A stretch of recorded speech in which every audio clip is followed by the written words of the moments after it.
فلما رجعوا إلى أبيهم قالوا يا أبانا منع منا الكيل فأرسل معنا أخانا نكتل وإنا له لحافظون.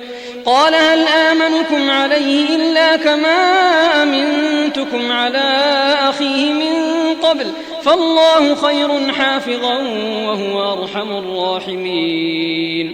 ولما فتحوا متاعهم وجدوا بضاعتهم ردت إليهم قالوا يا أبانا ما نبغي هذه بضاعتنا ردت إلينا ونمير أهلنا ونحفظ أخانا ونزداد كيل بعير ذلك كيل يسير. قال لن أرسله معكم حتى تؤتون موثقا من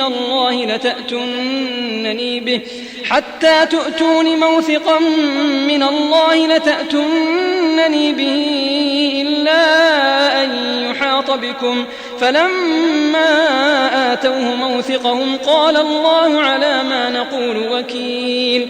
وقال يا بني لا تدخلوا من باب واحد وادخلوا من أبواب متفرقة وما أغني عنكم من الله من شيء إن الحكم إلا لله عليه توكلت وعليه فليتوكل المتوكلون. ولما دخلوا من حيث أمرهم أبوهم ما كان يغني عنهم من